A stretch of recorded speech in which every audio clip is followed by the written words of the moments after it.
Welcome back to Pro Cycling Manager 2024 for the second episode of our Pro Cyclist mode. In the last episode, we took on our first race as a cyclist, and that was the Grand Prix Criquelion. We got in the breakaway and we were pretty visible there, but today we're going to take on some more races, starting off with the Grote prijs Jean-Pierre Monsere. Once again, a pretty straightforward race, 195 kilometers, a couple cobble sectors sprinkled in, but nothing too serious. Once again, we are the weakest link in our team at this race, so we'll probably be domestique or breakaway rider. Okay, race strategy. Roll Barrador once again, so we got to be in the breakaway once again, this time with an objective of 140 kilometers, so a bit longer than last time, but the race is also longer. Once again, we don't start in a good position to attack in the first place. Can we move up on the left here? Yes, we can. There we go. There goes the attack of Benji Nassen to the breakaway. Trying my best to go in one move towards the front of the race so I don't get stuck in a chasing group, and for now that's somewhat working. There we go. We've made it to the front group. We're now pacing with them on roughly 85 to keep this group going. Hopefully, this can become the breakaway. Looks like two more riders are about to catch up, Jochem and Klaes, so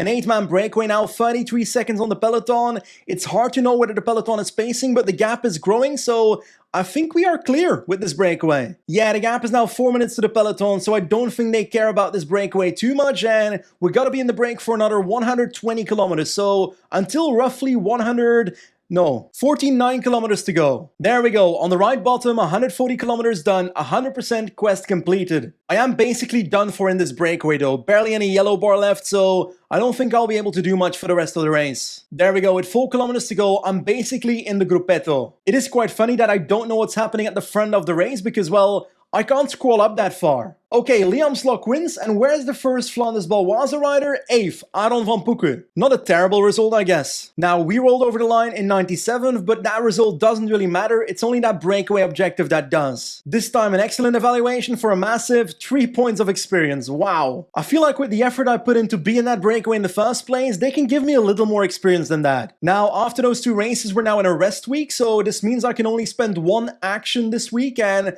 I chose to go for contract discussions, which is the one that gives me more contacts of interest for potentially finding a team later in the year. The other option was social life, but let's be honest, Benji spends all his time recording content, so no time for that. That's actually quite sad. Actually, on the calendar page, we've got 5 points to spend to add another race to our schedule, and I might actually want to do that, not necessarily with the Lotto Veenendaal Classic, because it's a bit too hilly for my liking, but the Circuit de Wallonie, basically what looks like a sprint, I think I should add that, so let's click on the plus, there we go, and let's confirm that an extra race added to our calendar. And actually the Volta NXT Classic, or race for today, is also quite hilly, but it's got a flat ending, so I feel like it's probably going to be a versatile sprint. Looks like we can see the stats of one of our fellow riders, Camille Bonneux, who is more of a climbing type within the team. But we've got a -1 race day condition because the weather is 14 degrees sunny periods. Really? I'm complaining about 14 degrees sunny? That's insane! Once again the same rule, breakaway day once again 130 kilometers, and once again we are not near the front of the group at all when the race starts, so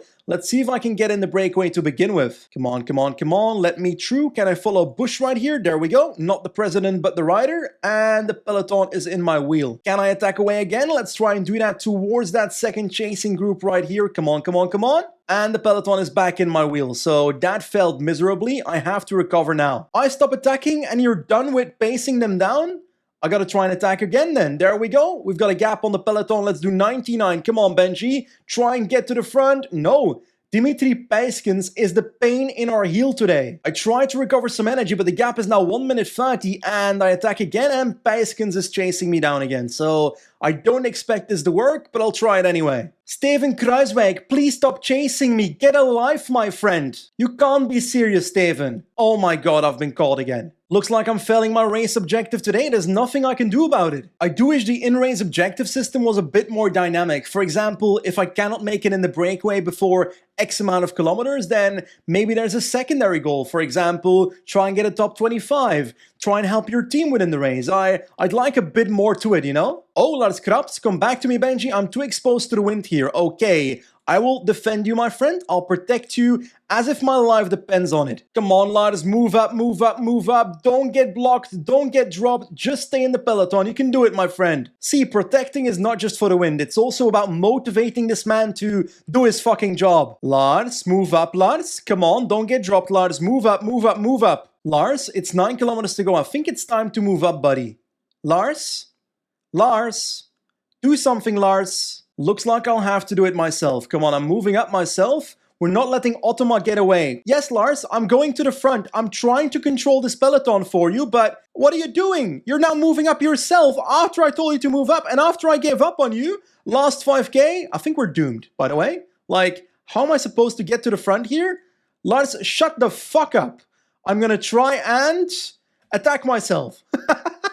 Just ignoring team orders. There goes Benjinasen off the front on 99. Why not? The gap to the peloton is 12 seconds. 3 kilometers to go. Come on, start sprinting, start sprinting, start sprinting. Last 1.5 kilometers. Pijskens again. Lemon. Oh, we came so close. And we're still gonna finish first of our team. Where is everybody? Like, I'm gonna be finishing in the top 20 right here. And my team is nowhere. 17th. There we go. Benjinasen and Lars Krabs in Narnia. Yeah, I did ignore team orders there for a second, but I think it led to a better result, so I feel like the manager will agree with me. Lars finishing 30th. Come on, man. Shaking my head. This is disgusting treatment from our manager. 3 out of 130 kilometers in the breakaway. Yeah, that's because we had our attack in the last 6 kilometers.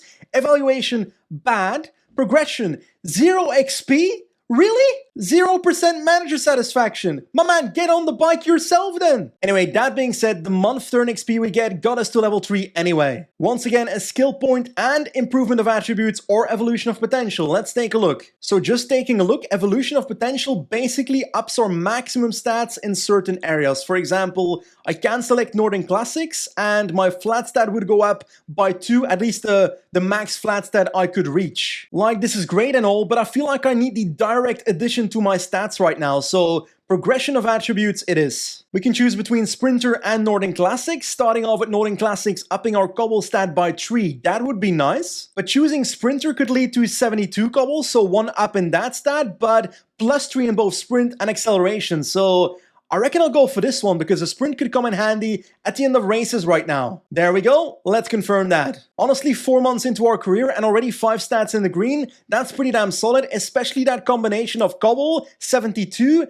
and 71 sprint for these 1.1 Belgian classics will come in handy. And with those new stats, we went from 20th best rider in the team to 14th, so we're growing in the team gradually. And next to our stats, we have another skill point to invest. And I am gonna go for this one, technique, stand out thanks to your understanding of your bike and the way you handle it, because this one right here, move up through the peloton now and again like an eel, sounds pretty great to me, could come in handy at the start of stages for me, because if I want to go in the breakaway, I'm stuck behind riders all the time. So yeah, we leveled up our technique and we're now officially an eel. And oh la la la la, we've got some good news as well. Contract 2025, a new email from my agent. Those last few weeks I've had contacts with several teams and I've prepared a list of those with whom it is possible to envisage a contract for 2025. Let's take a look which teams are interested. Ouch, that is a disappointing list. Flanders Baloise, CICU Nantes, we've got Mexican Petro-alike. Honestly, with this list, it's very possible that I just stay with Flanders Baloise for another year. Anyway, the first quarter of our season is done for, so the second quarter is starting and we've got once again one-day races. Elfstedenronde Brugge, next to that Circuit Wallonie, also the Ronde van Limburg in Belgium this time, and the Antwerp Port Epic, one of our sponsor objectives. Actually, not sponsor objective, this is not a career mode, pro cyclist, my own objective. Actually, I would like to add one more race to our schedule, the Veenendaal-Veenendaal Classic, a flat sprint, 5 points, so why not? There we go. And now it's finally time for our next race, the Elfstedenronde in Brugge, basically 200 kilometers, the last 20 kilometers with quite a bit of cobbles actually. And the start list is buzzing. Wout van Aert, Christophe Laporte, Jasper Philipsen, Arnaud de Tiesj Benoot, and Benjinasen. Ooh, we have a new objective. We are not going in the breakaway today. Our role is teammate, so we have to work at the head of the group for 30 kilometers with at least one teammate in the group. So we gotta make our way to the front of the peloton first. Well, about that, we've got 2 teammates attacking, Gerrits and Van de Velde. If they go in the breakaway, why would I work in the peloton? That doesn't make any sense. Like, let's be honest, tactically, this looks really stupid. Sport Vlaanderen pacing in the peloton while we have a 24-man breakaway with 2 teammates of ours up ahead. Why would I pace here? But hey, I gotta do my job. There we go, work objective 100%. We've done our job, but I kind of want the exceptional bonus, so I'm gonna work a little bit longer. Okay, I've stopped working because we did about 45 kilometers of work. Let's hope that's enough for exceptional, and hopefully the break still makes it. This moment could be the tipping point. 64 kilometers to go, and the gap is 6 minutes 30 to the breakaway. Will they make it? I don't know. Yeah, the breakaway is gonna win. Alpesen's team is pacing like crazy with Oscar Riesebeke, but man, it's 23 kilometers to go and the gap's 6 minutes, so these guys won't make it. Honestly, I wish I could see the front of the race. Two of my riders are fighting for the stage win. I think they're losing because Jentel van der Velde is 45 seconds behind the fast group with 2.5 kilometers to go, but I wish I could see what's happening. Watching the right top of the screen, Christophe Laporte wins? Was he in the breakaway? How? I am so confused how Christophe Laporte managed to win this. Yeah, I guess he must have been in the breakaway. Jentel van der Velde gets 12th and Vince Gerrits 21st, so pretty okay performance from the team, but I wish they got a top 10 here. But hey, we succeeded with our work. Exceptional evaluation this time around, 46 kilometers of pacing and only 9 XP. That's kind of sad. Anyway, straight to our next race, the Circuit de Wallonie, basically a versatile uphill sprint, I think. Once again, Jasper Philipsen, Arnaud Delis, so some big names here. Looks like our breakaway days are over, because once again, teammate in the peloton, 25 kilometers of work only. So let's get to the front and start working. Actually, I'll wait until the breakaway forms, and Vince Gerrits tells us the same. You can stay tucked away for the moment, Benji. I'll give you my instructions as the race progresses. Maybe some of you know this, but I wonder what happens if my rider DNFs a race. For example, I'm working 25k in the peloton now, but halfway the race after working, I ride into a tree, and I can't continue the race. What happens? Do I still get my XP from working or not? Anyway, there we go, 100% work objective, our work is done. Anyway, with 2 kilometers to go, it looks like the peloton won't be winning. There's 5 riders that got away that are gonna be fighting for the victory, I think. Last kilometer incoming as we speak. I'm in the wheel of Arnaud Delis right here, and the attackers are about to be caught. I'm gonna try sprinting as well. Can I get a bit of a top 10 here? I don't think I can. It's gonna be roughly a top 15, I reckon, which, to be honest, for the first race where we try and get a result, is a pretty okay result. The winner is Jasper Philipsen, and we finished 15th in the end, so I'm okay with that. Ooh, actually, I did make a mistake. I should have worked a little bit longer than 26 kilometers to get exceptional evaluation instead of excellent. Now we only get 7 experience points. Actually, adding the Veenendaal Classic to our schedule was the perfect decision because it falls one day before the Antwerp-Port Epic, a target, a objective for us, so we're in perfect form for these races. This race does look to be just a sprint because the cobblestones fall in the first 70 kilometers, so they probably won't impact the race too much. But once again, Arnaud Delis at the start line, so pretty proper competition. The race has begun, and once again we are in teammate roles, so gotta work at the front of the peloton for 30 kilometers. Let's begin, but first,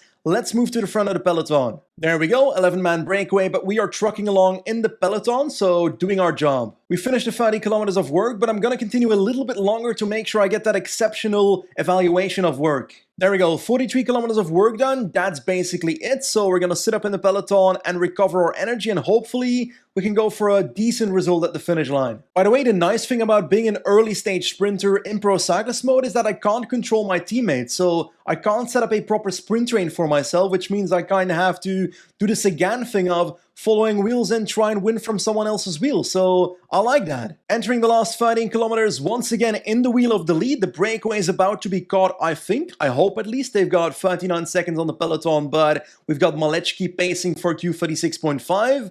I think we have the right wheel. Ooh, we have kind of lost the wheel of the lead. Mikkels has a perfect sprint train. We've got Moschetti on the right. Should I go to Moschetti?